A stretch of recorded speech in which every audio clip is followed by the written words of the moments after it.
What's up, guys? Welcome back to the Deep Dig Sports Pod. I'm your host, Drew. My other host right here next to me. What's up? It's D. Good to see you again.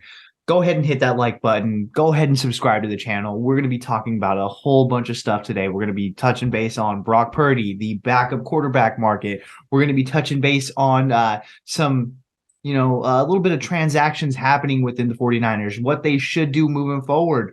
We're actually going to be touching base on Derek Carr. So there's a whole bunch of stuff. Before we get into that, just go ahead and hit that like button. We know you want to. And let's just dig right into it because we are trying to get a lot of information in this pod. We're going to start with Brock Purdy. Had to postpone his surgery. What did you hear about that? Yeah, so he had went in. They said that there was actually too much swelling, that it would be better for them to actually postpone it. So he's going to be meeting with the doctor again. I believe it's the team doctor for the Texas Rangers. Again, I believe it's next week. So the second week of March. So that's all we have as far as that. I'm not sure why the I'm not a doctor. I'm going to college dropout. So I'm not sure why the swelling hasn't gone down by now. But hopefully by the time he meets with doctors, they should be ready to rip and roll. But that does take it even if it is a super successful surgery, like they come in, they cut in, they're like, hey, it's not full blown. We don't need to do full blown Tommy John. We could just do the brace. Everything's going to be fine. That's still going to take it very, very close to the start of the season. So what are your thoughts on that? Well, I saw a report that said that this actually doesn't change the timeline. It doesn't push his start date back because the swelling, it's just like, well, we're going to put it off a week so the swelling looks better. So it actually will help the surgery go faster and the healing process because they're not going to force their way in with inflammation and swelling. So it could potentially be the same timeline, maybe a little bit better when they have a better view of what's going on in there. But I mean, who knows what the real timeline is going to be? As far as we're concerned with the team, it's Trey Lance's, it's his team until Brock is healthy. But I think I see a lot of Trey Lance fans on Twitter. They think it's going to be his team, his opportunity to take over. 49ers players are saying it's Brock Purdy's team. The staff and the coaching staff in there, everyone's kind of saying it's Brock's team to lose. So unless Trey Lance is amazing in preseason and he doesn't get outcompeted by a veteran backup, then when Brock is healthy, it's his team again. Yeah, and so I think, again, who knows? What if they cut in there and it is full-blown Tommy John? Then it really is going to be Trey's opportunity to take the starting role. And whatever he better be prepared. He better be ready to rip and roll. He has to look good. I mean, Brock Purdy in his time at QB actually had them performing super efficiently. They were scoring more touchdowns. They had less turnovers. There was more yards. It was more of the Shanahan playbook. So we'll see if Trey Lance could actually carry that over. Let's see if Kyle Shanahan could actually carry that over, or if he goes to, a veteran quarterback. I think that's going to be very, very telling as far as what they think of Trey Lance is the moves they make in this offseason. Yeah, and do you think that the 49ers are going to stick with Trey Lance and maybe draft a rookie quarterback in like the later rounds, or do you think they're going to bring in a veteran for sure? So I know for a fact they're going to have to draft a quarterback. They just have too many picks to not just roll the dice on somebody that they actually really like. So why not? You need cheap labor. That's cheap labor. So that's what the draft is for. And you always need a practice squad quarterback or like just someone to run that scout team. So it's drafting a quarterback wouldn't be like oh my God, they want to replace Trent. It's like, well, we need to fill the roster still, Yeah, definitely. And you do need a backup quarterback who's going to just, for the sheer like numbers of it, Trey Lance is not going to be throwing every single pass. He can't do it for the first team, for the second team, and for the scout team. So you're going to need another arm in there regardless. So why not just take a flyer on a guy and draft one in the 5th, 6th, or even 7th round? But what's going to be really telling is what type of veteran they sign. If they sign a guy who's like there to compete for the starting job, or if they sign a guy that comes in and is like, it's Trey's team for now. I'm just here to help him get better. So right now, the backup quarterback market, we have Marcus Mariota, Teddy Bridgewater, Jacoby Brissett, Taylor Heineke, Cooper Rush, Garner Minshew, Case Keenum, Andy Dalton, Sam Darnold, Baker Mayfield, and Carson Wentz. Any of those names jump out to you? So the ones that would be red flags for me as far as like the 49ers getting them and like what they think about Trey Lance or Heineke, it's Carson Wentz. And surprisingly, I would go ahead and say like a Baker Mayfield. I don't think they will go Baker Mayfield. I think that's just a red flag in general. But Baker Mayfield would be like a red flag for me. You're saying a red flag as in they don't trust Trey Lance? Yeah, Like, big time. Because like, why would you get a guy of who is kind of this semi-starter caliber? Like, okay, if we take a flyer, we catch lightning in a bottle, we could have that guy. Again, Mariota would be another one too. But what you're looking for, I think, if you are solidified with Trey Lance being a guy, not even the guy, just a guy to get you through some games, it would be not a career backup, but a guy who is a backup and has been for a long time. So a Teddy Bridgewater would be nice. A Jacoby Brissett would be nice. Cooper Rush, Josh Dobbs would be fucking awesome. So a guy like that who is, you know what I mean, totally, completely fine being the backup. Hey, I don't need to play here. If you do need me, I'm fine to do a game. I'm fine to do 2 games, but I'm not going to be the guy. If you get a Taylor Heineke wants to be the guy. Gardner Minshew wants to be the guy. So if you have that, again, the kind of younger veteran who really hasn't had their shot to be the guy, that would kind of, put up some red flags for me for Trey Lance. To me, I think Taylor Heineke and Gardner Minshew should be the guys we call first, because I think they can start in the NFL and they can put together a good 4 or 5 weeks in the beginning of the season. And if Trey Lance can't carry the team and if Brock Purdy's hurt in the beginning, I think Taylor Heineke would be an amazing backup. I think he would be a solid starter, but he would be pushing for that job. And like, who's to say it wouldn't help push Trey Lance? Like, why are we going to bubble wrap him and say, your job is safe? After we haven't seen it that you can produce on the field in the regular season consistently. Like, Taylor Heineke should have took that team to playoffs last year if they didn't fuck around with Carson Wentz. And Niners fans, I already saw edits of Carson Wentz in Niners jerseys on Twitter. My God. Poorly edited. Every free agent is not coming to the 49ers. Like, every time there's a free agent, it's like someone comments 49ers. Like, stop. Every free agent we shouldn't be going for, like, especially a Carson Wentz. I think me and you have differing opinions on that. So, well, I think those aren't the guys that I'm coming from the angle of I want who's going to give us the best chance to win, and I'm not 100% sure Trey Lance would be better than a Gardner Minshew or a Baker Mayfield for a short amount of time. Not saying long term. Like, Trey Lance, I think if he performs well and learns over the season, could become like a starter. But as of right now, like what I saw at a Taylor Heineke and like Baker Mayfield, even at the end of the season, they can lead a team to a couple wins. And that's all we need him for until Brock's healthy. Yeah, but I think, again, this guy has already had that guy in his locker room with Jimmie G and now Brock Purdy, where the rest of the guys look at it and is like, hey, this guy, isn't really making the throws. He's not really like, he's a good guy, but he's not really the leader in this locker room. Let's go for a Jimmie because he's making all the throws that we know we can eat, and this is a win now team. Let's go with a Brock Purdy because, again, he can make all the throws, and we're seeing success. So I do see where you're going. Like, why not like get a Gardner or get Baker or get a Taylor Heineke who is actually going to push to be the starter? But why not get just a solid veteran backup, someone who's fine being the backup in a Teddy B, a Jacoby Brissett, just someone who is a professional and can show Trey Lance and both Brock Purdy how to actually get the job done. You know what I mean? But let's say like they do bring in like an Andy Dalton or something. What if they bring in a Cooper Rush or Andy Dalton and they look better than Trey Lance in training camp? What do you do then? Because then you said, well, we brought in someone who is going to be cool being the backup, and we don't want him to be our starter, but he's looking pretty good in camp.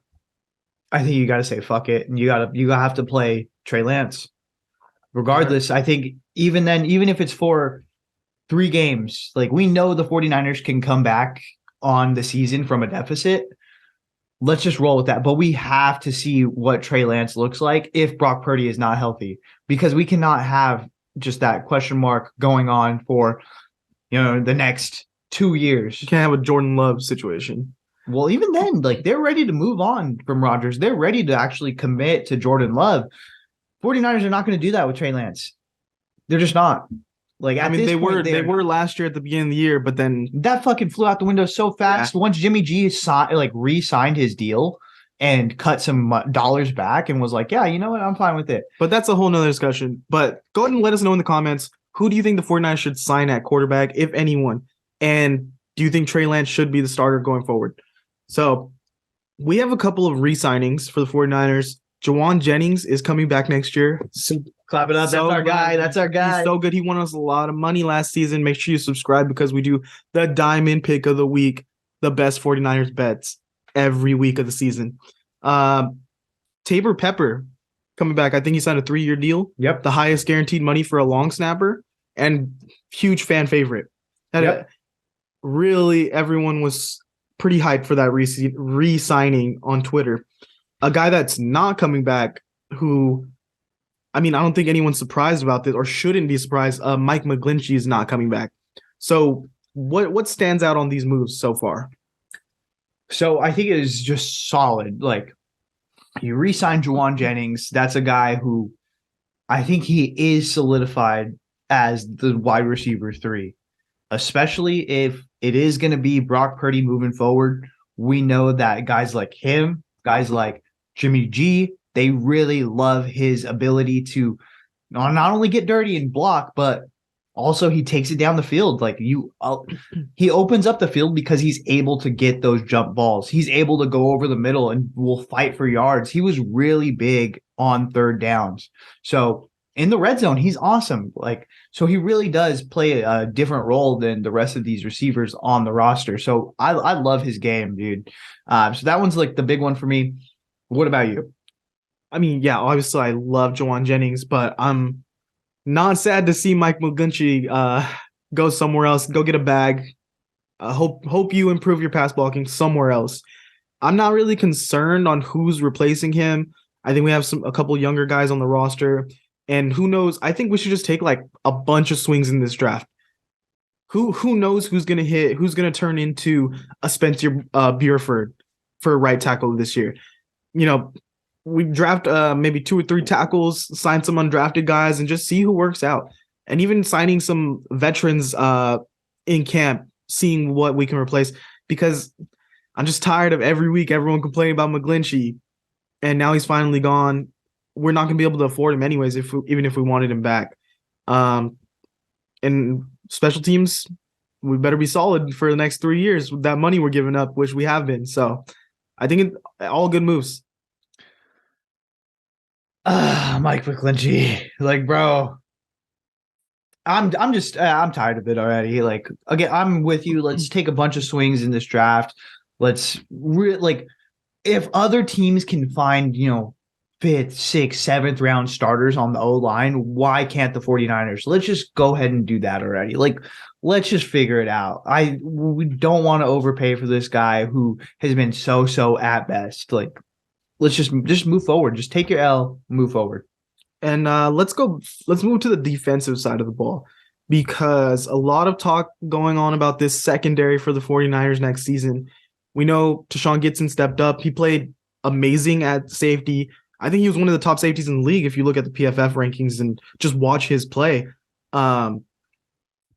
Jimmie Ward has been I'm torn about the fan reaction about this, because during the season, didn't you see on Twitter every fan bashing Jimmie Ward and kind of like complaining about him? And then in the playoffs, it was, okay, Jimmy's looking better. We should bring back Jimmie Ward. And then it was like, okay, we don't want Jimmie Ward back because he's posting on Instagram and talking shit. And now it's, we should sign back Jimmie Ward. So I don't know what the fan base is really thinking on Jimmie Ward. Jimmie Ward, he had his opportunity to play nickel. He did, fairly well, decent. But Tashawn Gibson took that spot. He earned that starting spot. And when Jimmie Ward did go back to ask for it, Kyle was like, well, okay, well, do you want to ride the bench? Do you want to play special teams? Because, I don't want to see you do that. I'd rather see you on the field actually making plays, and then you can go get your bag somewhere else. And he even said it after like the Eagles game. He's like, hey, you know what? I'm Jimmie Ward. I'm good at nickel and I'm good at safety. So I'm sure he is going to move forward and he is going to, good for him. He is going to go make a bag. I've said that for the longest time now. And we're happy for him, but yeah, but it doesn't not make going to be sense on this team to bring him back here, especially with the amount of money that we're going to dish out. So it just doesn't make sense. Nick Bosa has to get paid. Brandon Ayuk has to get paid. Eventually, we're going to have to figure out the quarterback situation if, we're going to decide to, get that fifth-year option from Trey Lance, which I don't know about that, but I think if you're a fan on Twitter saying that we should re-sign Jimmie Ward, like, what are we doing? I think the price point isn't going to be add up to what the 49ers are willing to give him compared to another team. And it's like, okay, say this was a quarterback position. Say you had a starting quarterback for a couple years and he was getting you by, he was pretty solid. And then you had a quarterback come in and he played like a Geno Smith season. Why would you say, well, give me the other guy that got benched and I'm going to sign him for more money and he's going to be my starter next season instead of the guy that came in for cheaper and played better? Yeah. It just doesn't make sense to me why you would want Jimmie Ward over Tashaun Gibson. It's going to be cheaper. He played better. He was the starter. Why would you want to sign the backup over the starter? Does it make sense to you? No, and even then, I don't give a fuck. Like, just again, draft a bunch of guys this year. Fuck it. Hit and like three the 49ers or are talking to a lot of safeties in this draft so far. So they probably are looking to bolster up that position because even if Tashaun Gibson comes back for a year, he's probably his last year. He almost retired this season. Yeah, I mean, he is an older veteran player. He did have a resurgence with the San Francisco 49ers this past year, but moving forward, who's to say, like, maybe his game falls off a cliff? I have no idea. But yeah, you always need that, security blanket. You always need that backup plan. And that's what we had last year with, Jimmie Ward being number one and Tashaun Gibson being number two. And the backup plan worked. Guess what? It ended up being great. So, let's do the same approach. Let's sign him to a very, very cheap deal, which he's going to get less than Jimmie Ward is. I guarantee you that. And then let's draft a guy. What's Kowalski Clark doing around these times? I don't know. Same thing as me and you watching. Nick Bosa went on a show. Did you know what show? I think it was Richard Sherman's. Yeah, it was Richard Sherman's podcast. He let it slip that he said Emmanuel Mosley is going to be back next season. I don't know if he's just thinking like Emmanuel Mosley is going to be back because he's going to be healthy, or if he's like just let it slip that he knows Emmanuel Mosley is going to be re-signed and with the team. But to me, it makes sense that they would bring back Mosley because he was on a contract year. He got injured. He was set up to get a big payday. And now it's kind of like, well, let me regroup, stay for a season, have a better season next year, and then get paid. So what did you think about that? Yeah, I kind of thought that was what was going to be the case anyways, moving forward. It sucks that he got injured on a contract year. I think he is going to take a 1-year prove-it deal, ball out, and then move forward and get a bag somewhere else. So between, the Texans and the Dolphins, I would be surprised if we don't see some traction or them at least talk to him. So that's going to be interesting to watch, but I think, more than likely it is going to be a 1-year deal where he knows the defense. He knows that, hey, if I just stay here, we're going to be in big games by the end of the year. So I can really showcase and highlight myself. Why not do that? Yeah, unless I think the Dolphins wouldn't put money into him with the secondary they have. The Texans would, but what would be the amount of guaranteed in the length of the contract compared to what he could get in a year? And he's going to play some irrelevant football next year when he could stay in San Francisco and, be a pretty good player on a playoff roster. And really it's different when you are, the starting corner on the number one defense in the league, rather than, hey, I'm, the highest paid corner on a Texan team that's rebuilding. Yeah, and he doesn't have to get the toughest assignment anymore. For a while, he was the number one corner on our team, and he was getting the toughest assignment. Now Mooney Ward is on the other side, and you could kind of take that second guy, and Emmanuel can, find his way back during the season, and hopefully by the end of the year, Yeah, see him bounce back to what he was. because So another reason. pre-injury, he's looking good, dude. Yeah. So I was super pumped to see him matched up with Ward on the other side to really kind of highlight both of their strengths, you know? And not to say that even in the beginning of the season, he will be the starter opposite him. When you have like Demo Lenore looking good, you have still a Sam Womack. Maybe Ambry Thomas steps up. I doubt it. He would get to that level of being the starter, but he was the starter a year ago. So there's going to be some competition for that number 2 spot with Emmanuel Mosley coming off injury. Oh, there's a ton of hungry dudes that just want to see the field. So training camp is going to be super interesting. It's going to be like very, very interesting to see how the reps shake out, who's looking better on reps against the first team. So it's gonna be a dogfight. Yeah. Let us know, who would you guys start at the second corner spot with Emmanuel Mosley? Maybe Diamondor Lenore won you guys over. Maybe the young guy Sam Womack. Let us know. But we're gonna move on to around the league. A former 49ers coach, Robert Saleh. He's been pretty vocal about the guy they want to be their quarterback, Derek Carr. I think he said that he could be a Hall of Fame quarterback if he comes to the Jets. It was reported that they said he was a first ballot Hall of Famer if he comes to the Jets. They're really blowing this guy. So I personally don't like the fit. I don't think that it's the right move for Derek. I think we said it before last week. Like, he's not a cold weather quarterback. And guess what happens in New York during the end of the season? Starts to get fucking cold. They play outside. Like, he does not do well in it. Look at what happened in that Pittsburgh Steelers game on Christmas Eve. They got wrecked, and he could not throw the ball accurately. So I would stay away from that. I would go to a dome team. I would go to the NFC, where hey, you know what? I can make a playoff run if I'm given the right circumstances. Why not just do that? That seems like the easiest choice. You're already talking to the Saints. Just go to the Saints. Andy Dalton looked good again with the Saints. Jameis Winston looked good with the Saints. Why not go there? I think an interesting team for Derek Carr would be Carolina. I think they're building something pretty nice over there. You know, the Jets, it'd be tough. A lot of difficult media. The expectations, I feel like I wouldn't be saying all this if I was Robert Saleh, because now the expectations are through the roof if Derek Carr goes there. And if they struggle, or if they're just a middle-of-the-road team, he is going to get trashed by fans and media.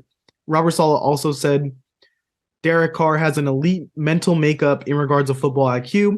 If you would get him to a place that can surround him with all the pieces to allow him to just play quarterback 10 to 15 times a game, it'd be pretty cool. So they are really stroking Derek Carr this offseason to win him over and get him over here, which, I mean, I'm not. You got to do it. He's the best quarterback on the free market. Yeah. But that being said, yeah, what they would really want, Aaron Rodgers. Do you think this is all a ploy to convince the Packers that they're willing to go with Derek Carr and not trade for Rodgers to lower the value of Aaron Rodgers and trade for him? I think Aaron Rodgers is already lowering his value to begin with, not committing to, hey, I'm going to play, I just want a fresh start. I know I'm going to play for the next 3 years. If he were just to come out to say some stuff like that, along those lines, but he's constantly wishy-washy on whether he wants to play or not. I'd be concerned. I wouldn't give up, 3 first rounders for Aaron Rodgers for 1 year.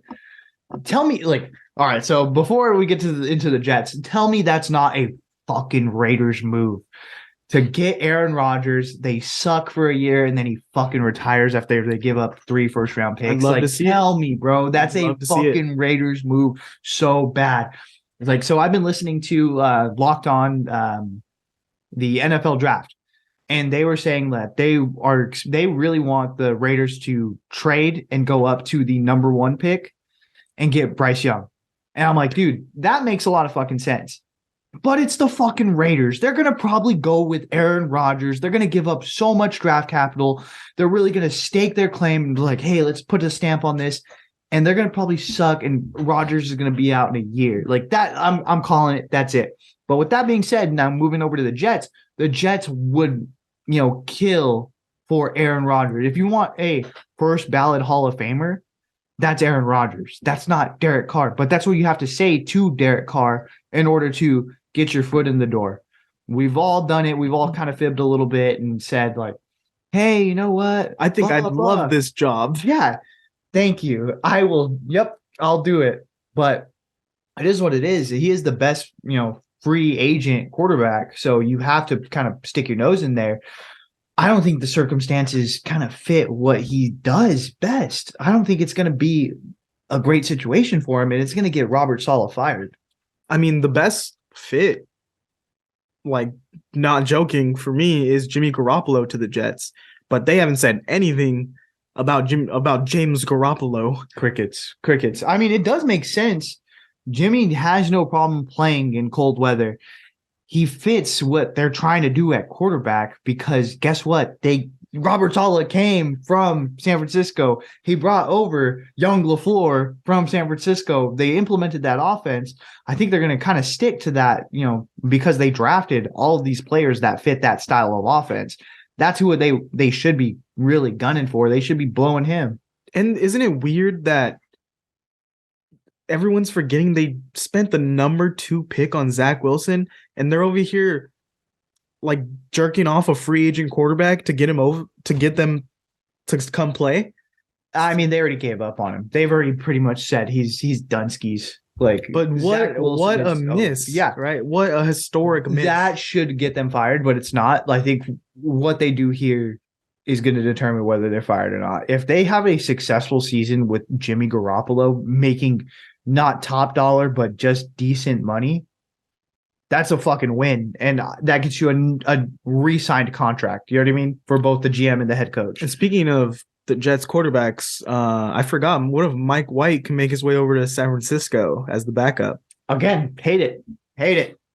Fucking hate it. Let's give Trey Lance call fucking Chad Henne up out of retirement. Hey, we need you to back up Trey Lance. Like, I'd rather give a call to Ryan Fitzpatrick. Bro, nope. Because he wants the job. We're on 2 different wavelengths with this one. But let us know in the comments what you guys think. Go and go and subscribe. We're gonna be dropping stuff all off season. We appreciate you. Later.